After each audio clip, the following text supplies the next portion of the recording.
ડીજીપીના આદેશ બાદ Surat traffic police દ્વારા હેલ્મેટ નહીં પહેરનારાઓ વિરુદ્ધ કાર્યવાહી શરૂ કરાનાર છે. જે પહેલા લોકોને જાગૃત કર્યા હતા, તો આગામી 15મી ફેબ્રુઆરીથી ફરજિયાત હેલ્મેટનો કાયદો લાગુ થશે. તો સરકારી કચેરીઓમાં હેલ્મેટ વગર આવનારા વાહન ચાલકોને દંડ ફટકારાયો.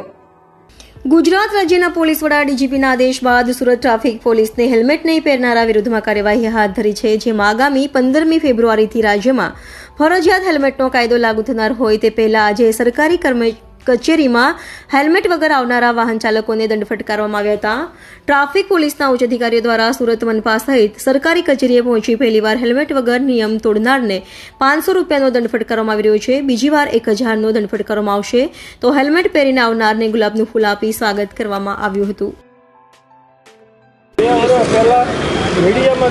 ગુજરાત રાજ્યના ડીજીપી શ્રી સાહેબે ખાસ પરિપત્ર આપી અને સૂચના કરેલી કે તમામ જે સરકારી અધિકારી તથા કર્મચારી હેલ્મેટ અવશ્ય પહેરશે અને ટ્રાફિક નિયમોનું પાલન કરશે. જેના અનુસંધાને સુરત શહેરમાં અલગ અલગ સરકારી કચેરી ખાતે હેલ્મેટ લોકો પહેરે એ બાબતે પોલીસની અલગ અલગ ટીમો રાખી જે હેલ્મેટ પહેરીને આવે છે તેને પ્રોત્સાહિત કરે છે. જે નથી પહેરીને આવતા એને ઈ મેમો આપી દંડ વસૂલ કરી રહ્યા છે.